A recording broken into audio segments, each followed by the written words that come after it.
buon pomeriggio, ben trovati al nostro Sicilia 24 Focus, che iniziamo con una frase emblematica, un po' il riassunto di quello che sarà l'argomento di oggi. Ogni bambino ha diritto di crescere senza paura, ascoltare può salvare, parlare è il primo volo.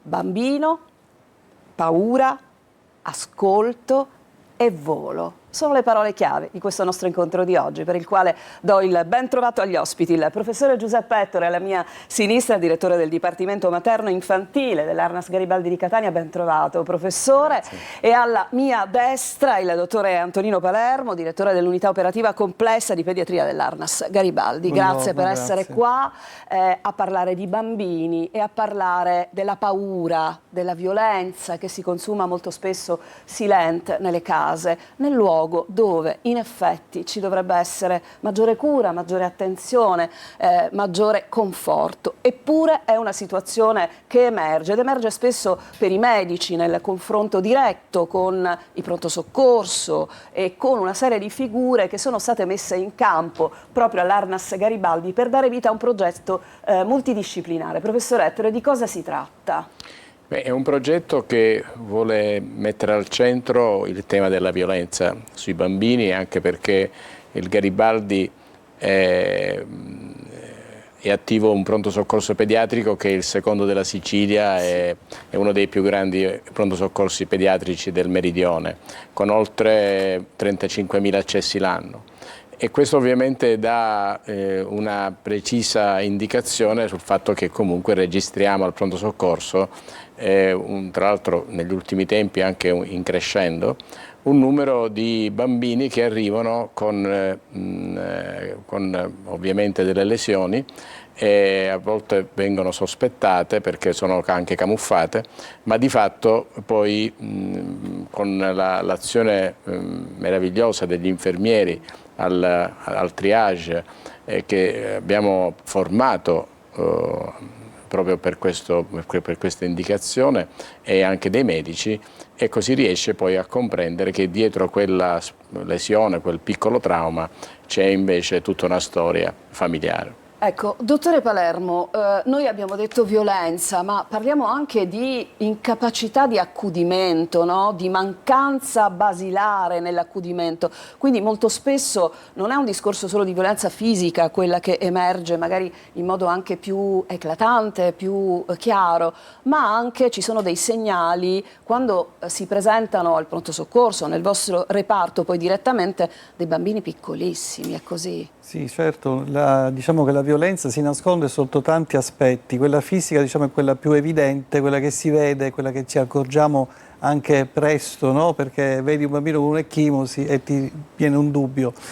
Noi abbiamo visto in reparto bambini che invece erano, diciamo così, succubi o sopportavano situazioni familiari di ovviamente incompatibilità tra mamma e papà, che si mettevano un po' a cercare di salvare la situazione, ma che avevano delle vere e proprie crisi di identità importantissime, oppure bambini molto piccoli che per credenze anche così familiari erano denutriti perché la mamma pensava che quello che dava a lei era giusto. Era giusto. Perché era una mamma sola, era una mamma che non era assolutamente accudita da nessuno, non aveva un medico che la seguisse. Quindi è una bambina, l'ultimo caso che abbiamo avuto, che è entrato proprio per disappetenza, aveva un'anemia veramente spaventosa, ma che siamo riusciti a correggere quando abbiamo capito, mamma non italiana, quindi non è stato facile mettersi in contatto con lei, ma abbiamo dovuto chiamare qualcuno che ci facesse da tramite. Quando abbiamo capito il vero motivo, poi insomma la bambina ha ripreso a mangiare, la bambina è stata rimessa e è stata benissimo. Quindi sono tanti motivi, ecco, è molto variegato il mondo del maltrattamento e abuso infantile. Ecco, mi viene subito in mente, professore Ettore, poi quello che potrebbe essere il confine, no? Con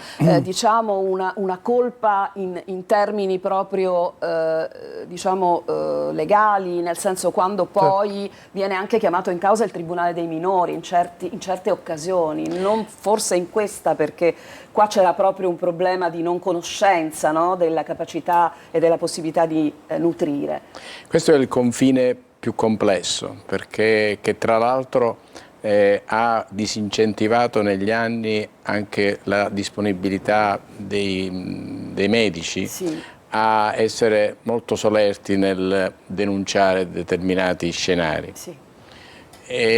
Però ci siamo resi conto che questa è l'unica strada, perché quando questo si fa in equipe, allora è chiaro che non c'è questa paura da parte del personale. Perché? Perché sa che ci sono le istituzioni, certo. E quindi i contatti che noi abbiamo avuto e che adesso col centro team stiamo perfezionando, sia col territorio, cioè l'ASP di Catania per quanto riguarda i servizi sociali, la neuropsichiatria, il servizio di psicologia, che già attingendo a quelle che sono le nostre risorse professionali dentro il Garibaldi, cioè come assistente sociale e come psicologhe, ecco, questo poi diramerà quelli che saranno poi i vari scenari che andranno verso il Tribunale Adulti, il Tribunale Minori, e su questo desidero ringraziare pubblicamente il Presidente Di Bella, perché è colui il quale ci ha dato e ci sta fornendo, insieme anche a tutti i professionisti dell'ASP di Catania, un supporto veramente incredibile, segno che realmente se si sta insieme si possono raggiungere veramente degli obiettivi. Allora, voi siete reduci, insomma ormai è passata qualche settimana, però siete stati recentemente a Salina, in occasione del Salina Film Festival, a presentare un progetto, un docufilm che nasce dall'idea del professor Ettore e che certamente sposa il concetto che le chiavi, no, di volta per la comprensione spesso stanno non so, in un'opera d'arte, in una canzone, in un'opera come quella che peraltro ha visto il soggetto e la sceneggiatura del vostro responsabile della comunicazione Francesco Santocono, una animazione che racconta una storia, e da quello è illuminante riuscire a entrare ovviamente nell'idea di un progetto importante come Timmy, del quale parliamo tra poco. Questa storia è il Giardino di Carta, che ha questo prologo, questo inizio. Iniziamo proprio dal momento della paura della protagonista. Eccolo.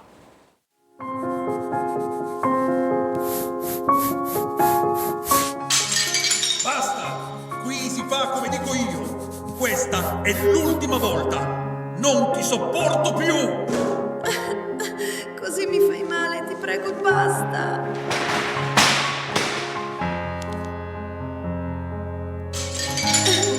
Calmati, pensa alla bambina.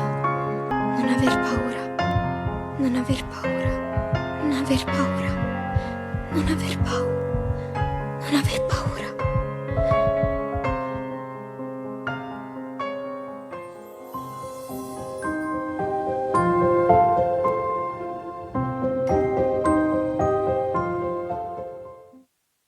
Qua la proiezione di questa bambina che dentro casa ha paura, ma che dice a se stessa non avere paura, la proiezione in questo uccellino di carta che vuole spiccare il volo. È un progetto bellissimo, di grande profondità, apprezzato, no, a Salina? Sì, devo dire che è stato molto apprezzato, perché noi volevamo lanciare con questo docufilm il nostro progetto e abbiamo studiato tanto per comprendere come potevamo, diciamo, rappresentarlo, e devo dire che dal nostro gruppo di lavoro, di cui fa parte, come lei ha già detto, Francesco Santocono, Filippo Arlotta, che è il nostro regista, e il nostro team del Dipartimento, in pratica siamo riusciti a mettere dentro quegli ingredienti che alla fine qual è la storia naturale di un tema che poi porta alla violenza ai bambini, e questo nasce sempre, come abbiamo visto già dalle prime immagini, da quel contesto familiare dove si rompe un equilibrio e dove ovviamente alla fine chi purtroppo viene penalizzata con violenza è la madre, cioè la donna, e questo ovviamente giustifica anche tutti gli elementi legati alla violenza femminile di cui noi poi al pronto soccorso ostetrico ginecologico registriamo, ma quando a casa c'è anche un bambino o una bambina, in questo caso Lina, che è costretta ad ascoltare queste urla costanti e continue e anche vedere la madre con ecchimosi e lesioni, ecco fa scattare in lei una risposta quasi resiliente, cioè quella di dire spero che non mi prenda la paura, e poi come vedremo più avanti questo poi si trasferisce tra i banchi di scuola, certo, e diventa quello che è il modello sul quale tutti quanti stiamo lavorando. Allora, dottore Palermo, da pediatra, quali sono i segnali che voi riconoscete e che tradiscono in qualche modo di trovarsi al cospetto di un bambino o di una bambina che vive un momento di paura, al di là del momento di violenza infine a se stesso? Diciamo che la maggior parte delle volte quello che vediamo noi, escluso diciamo quella fisica che sono le ecchimosi evidenti, va bene, questo alcune volte i genitori stessi accusano il genitore col quale sono separati, Sì. eccetera, però la più volte delle volte è quella che vediamo noi bambini che simulano vere e proprie patologie. Nel senso, abbiamo avuto bambini dai 9 anni in su soprattutto che simulavano una paresi degli arti inferiori, bambini che hanno simulato una vere e proprie crisi convulsive, bambini che hanno simulato anche problemi convulsivi, no? E quindi della vista. Dunque. Simulavano sì, perché poi alla fine dopo gli esami che facevamo, dopo averne indagato attentamente con le psicologhe nel nostro reparto, quando gli esami si dimostrano essere negativi, poi facciamo un po' un approccio anche con lo psicologo e là esce fuori lo sfacelo, esce fuori quello che c'è, il loro vissuto, che è veramente drammatico. Sono bambini che già a 9 anni hanno vissuto cose che noi alla nostra età non abbiamo mai vissuto, affrontato situazioni talmente importanti che noi non riusciamo da adulti a coglierle. Sì. Sono messaggi di aiuto, per esempio uno di questi bambini era omosessuale, Sì. e il fatto di avere così detto a un amico che lui pensava essere un amico a scuola, parliamo di un bambino alle medie, il bambino poi l'amico, presunto amico, l'aveva diffuso a tutta la scuola, ecco lui per paura che il padre sapesse questa notizia si fece venire delle crisi, vere e proprie crisi convulsive, insomma, e questo è uno dei casi, o un bambino che non camminava perché tra papà e mamma c'erano veramente dei conflitti interni molto importanti e non camminava, stava con la sedia a rotelle, non c'era verso di farlo camminare, fino a che a un certo punto poi insomma l'abbiamo convinto.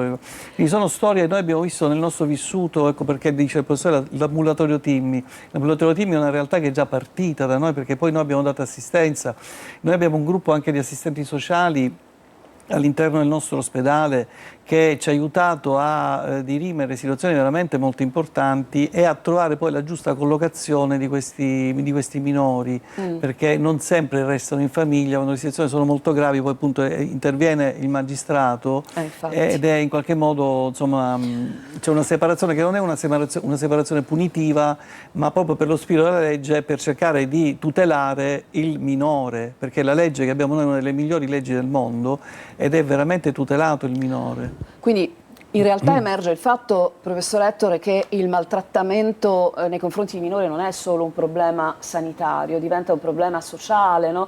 Ma anche un problema culturale. Molti di questi genitori, una volta, come dire, venuta fuori questo disagio in ambito sanitario, vengono portati a conoscenza. C'è qualcuno che si rende conto di essere stato disattento, di non aver compreso, o continua, persevera in quel comportamento?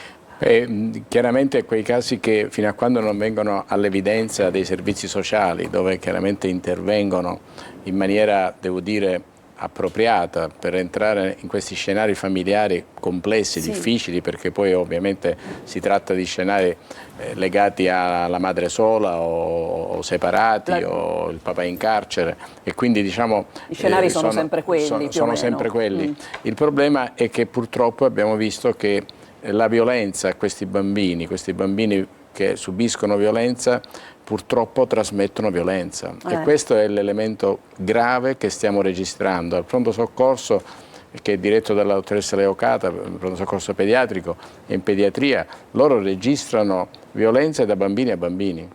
Quindi il fatto che un bambino subisce violenza e questo si trasmette con un termine diciamo, che noi chiamiamo epigenetica, no? Cioè Sì. l'epigenetica trasmette purtroppo, e questi sono anche studi che l'amico professor Parano, il CNR, sta conducendo, quello di rilevare che questi bambini poi trasmettono questi elementi di violenza, e questo non ce lo possiamo permettere, perché noi dobbiamo proteggere questi bambini. Certo. Allora, il docufilm continua subito dopo la nostra brevissima pausa, perché per il bambino non c'è soltanto la famiglia, ma poi c'è una valvola, c'è l'esterno, c'è la scuola. Torniamo tra un attimo. Torniamo in studio, Sicilia 24 Focus, ci occupiamo dei bambini che, come leggete nel nostro titolo, hanno il diritto di crescere senza paura. Il docufilm di Francesco Santocono, il progetto presentato a Salina, e devo dire con molto piacere anche nella nostra trasmissione, continua. Dopo la paura, tra le mura di casa arriva la possibilità di come dire, mettersi a contatto con l'esterno, forse con una possibile ciambella di salvataggio a scuola.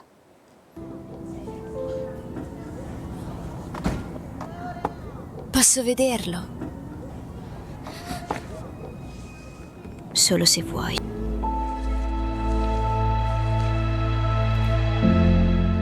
Ha un nome? No, E cosa fa? cerca di scappare via.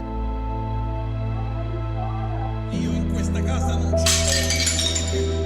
Me ne vado, me ne vado, me ne vado.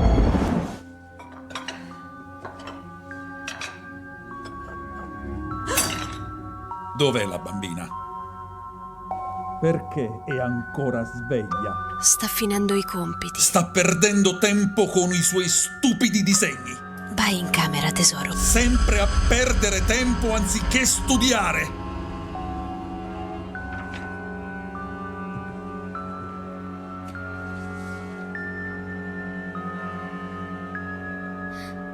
Cos'è questa roba?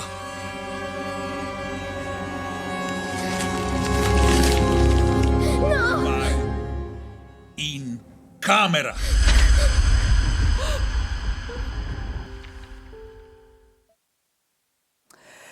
E questo è, come dire, un disegno emblematico. Nei disegni dei bambini c'è davvero tantissimo da cogliere, professor Ettore, annuiva. Gli uccellini non ci sono più, no? Disegnati in quel foglio, sono volati via col desiderio della bambina.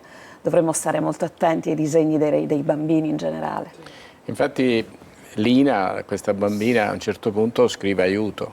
Certo, allora lo vedremo, lo vedremo. E questo dà la dimensione di questa spontaneità, il desiderio di trasmettere in tutte le maniere.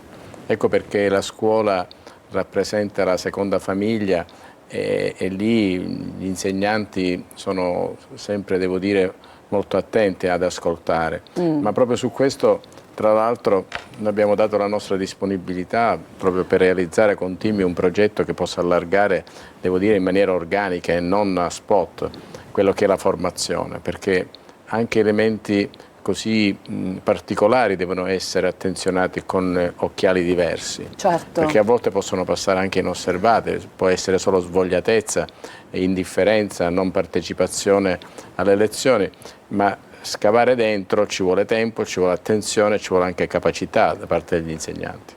Dottore Palermo, i disegni, I disegni dicevamo. sono un elemento importantissimo. Noi abbiamo la fortuna in questo momento di avere una tirocinante che si occupa di arte terapia, per cui fa fare i disegni ai bambini. E quello che c'è fuori da questi disegni è veramente un po' mima quello che dice il docufilm. Un bambino tramite il disegno esprime tutto il suo interno, tutto quello che ha vissuto, ma lo esprime col suo modo di vedere la vita, che non è certo il nostro. I bambini sono ingenui, non capiscono ancora, purtroppo o per fortuna, certe situazioni, quindi quello che loro descrivono tramite il disegno, noi abbiamo un'intuizione, già capiamo la situazione psicologica del bambino. Mi fa pensare molto spesso quando gli insegnanti ti invitano a disegnare la famiglia, no? Sì. Allora magari tu vedi questi genitori dove non sono rispettate le proporzioni e lì per esempio vedi la mamma gigantesca, il papà piccino o viceversa, Sì. tutta una serie di dettagli che fanno capire, no? Che cosa sono queste figure per questi bambini. Diceva bene il professore Ettore, arriva il momento del confronto a scuola e scatta l'idea che si possa scrivere su un foglio aiuto. Guardiamo.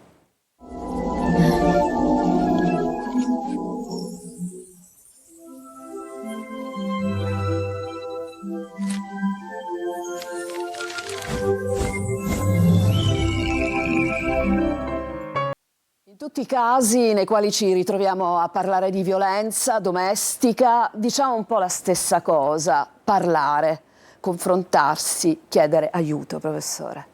Sì, infatti questi temi che nel finale di questo docufilm anche la mamma, diciamo, valorizza, il tema di parlarne e di parlarne con qualcuno. Il problema è trovare l'interlocutore a portata di mano, cioè che sia facilmente accessibile, che non diventi sempre dove c'è una prenotazione. Ecco perché il centro team vuole realizzare questo spazio aperto a fianco del pronto soccorso pediatrico, e sicuramente questo avvantaggerà tante donne che vivono questo clima di grande tensione e di grande violenza. Ed è l'unica maniera per entrare nel merito, anche poi a ritroso, di scoprire per esempio altri aspetti che riguardano la vita dei bambini, cioè per esempio la dispersione scolastica, cioè tanti bambini non vanno a scuola, non vengono mandati a scuola, e questo certamente in una realtà sociale che vuole occuparsi, avere consapevolezza, non può rimanere indifferente, cioè deve necessariamente agire con tutte le forze, e devo dire che le forze in campo ci sono splendide persone che si occupano di tutto questo.